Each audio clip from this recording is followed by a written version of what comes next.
दोस्तों मुझे लग रहा है कि हमारी खुफिया एजेंसी रा और हमारी सरकार ने मोसाद जो कि इजराइल की खुफिया एजेंसी है वो बड़ा रूप धारण कर लिया। जहां देखो हर रोज नई से नई अपडेट आ रही है। खासकर कनाडा ने इंडिया को ऐसा छेड़ा कि इंडिया हर रोज कनाडा को अब तोड़ रहा है। कहीं हमारे देश के जो दुश्मन खालिस्तानी हैं या लश्कर तोयबा के आतंकवादी हैं उनके मरने की खबरें आ रही हैं, और दूसरी तरफ हमारी सरकार डिप्लोमेट लेवल के ऊपर भी सर्जिकल स्ट्राइक्स किए जा रही है। अभी हालिया ताज़ा खबर जो सामने आई है कि इंडियन गवर्नमेंट ने जो कनाडा के 41 डिप्लोमेट हैं उनको देश से निकाल दिया है और उनको बकायदा 7 दिन का अल्टीमेटम दे दिया है कि वो 7 दिन के अंदर अंदर हमारे देश से निकल जाएं।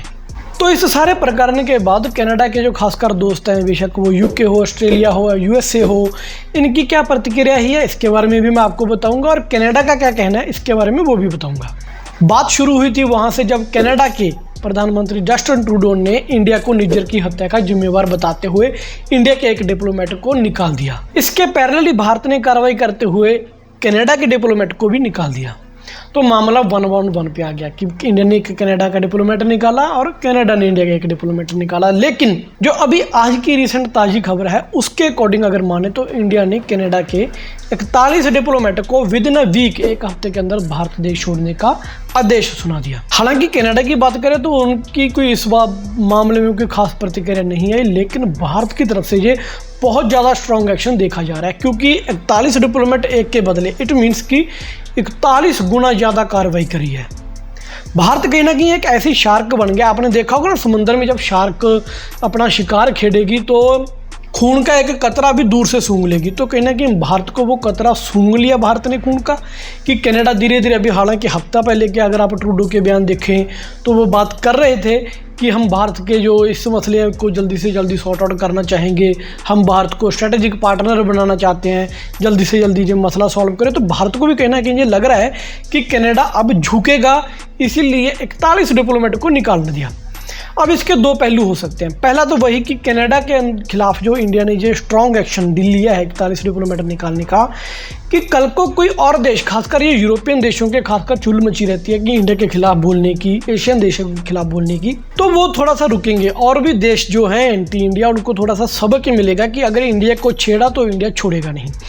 दूसरा मेरे अकॉर्डिंग ये है कि कनाडा और भारत के डिप्लोमेट का अगर कंपैरिजन किया जाए तो कनाडा के डिप्लोमेट्स हैं इंडिया में जितने इंडिया के कनाडा में हैं उसके कंपैरिजन में बहुत ज़्यादा हैं, जिस वजह से ये इंडिया की तरफ से कटौती की गई है। आपको एक बात और बता दूं, जब भी कोई डिप्लोमेट दूसरे देश में रहता है तो एक जिनेवा संधि होती है। जिनेवा संधि के तहत क्या होता है कि उस डिप्लोमेट को, मान लो मैं इंडिया का हूं और मैं कनाडा में डिप्लोमेट हूं, अगर मेरे से कोई कनाडा में अपना कोई क्राइम हो गया तो कनाडा की गवर्नमेंट को जो अथॉरिटी नहीं कि मेरे ऊपर वो केस फाइल करे जाए, मुझे अरेस्ट करे जाए, वहाँ की अदालत के अंदर मेरे खिलाफ केस चले। ये एक जिनेवा संधि है। तो भारत का कहना है कि अगर 7 दिन के अंदर अंदर कनाडा ने अपने वो डिप्लोमेट्स नहीं निकाले तो वो इस संधि को उन डिप्लोमेट्स के लिए ख़त्म कर देगा। इट मीन्स कि ये क्लियर मैसेज है कि इंडियन पुलिस उनको अरेस्ट भी कर सकती है, उनके ऊपर भारतीय कानून के अनुसार कार्रवाई भी की जा सकती है। स्टार्टिंग में अगर हम बात करें कनाडा के जो खासकर यार दोस्त हैं यूके, ऑस्ट्रेलिया और अमेरिका, आपको मैंने पिछली वीडियो में एक बार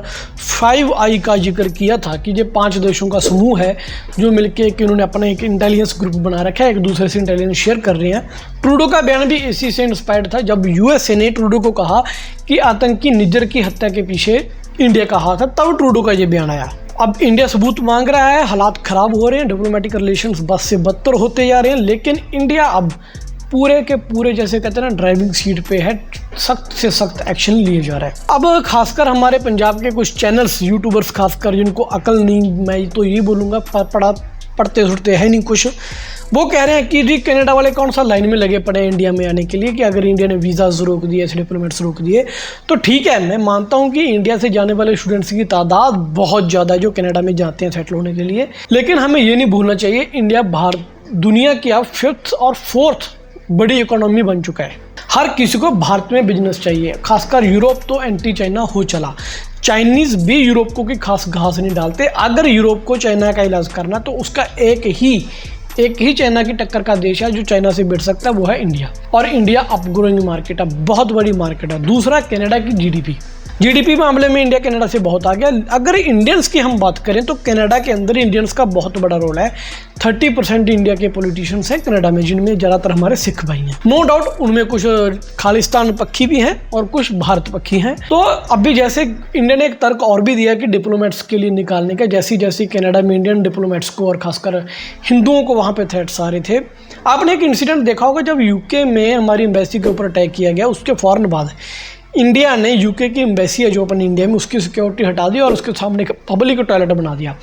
भाई जुगाड़ हो तो इंडिया जैसा, क्योंकि अगर इंडिया ऐसे स्टेप्स लेगा, अब पब्लिक टॉयलेट बना दिया तो लोग उसको यूज़ करेंगे, वहाँ पे क्राउड होगा और क्राउड को देख के इन गोरों की फटेगी। सॉरी थोड़ी अभी थोड़ा सा आएगी वर्डिंग, सॉरी ऐसी, इनकी फटेगी, क्योंकि कहीं भी अब क्या पता कौन आके घुस के मार गया, बॉम्ब फोड़ गया। इंडिया में तो इतनी ज़्यादा आबादी है, कुछ पता नहीं चलेगा।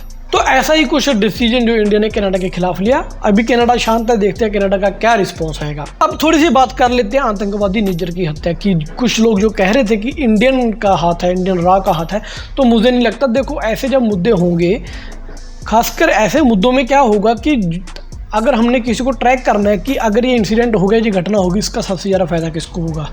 ना तो इसका फ़ायदा इंडिया को होगा, ना कनाडा को होगा, इसका फ़ायदा होगा पाकिस्तान को। क्यों होगा? कनाडा में खालिस्तानी को फंडिंग कर दी है आईएसआई पाकिस्तान की, निज्जर आईएसआई ने मरवा दिया, जिससे खालिस्तानियों की और हृदय बुलंद देंगे, जैसे वो वर्डिंग बोलते हैं ना, हमारी भावनाएं आहत हुई। तो उन्होंने क्या करना है, वो और ज़्यादा इंडिया के पॉइंट ऑफ खिलाफ एग्रेसिव होंगे, खालिस्तान मूवमेंट और ज़्यादा फैलेगी। तो कहीं ना कहीं निज्जर की हत्या के पीछे आईएसआई का भी हाथ है।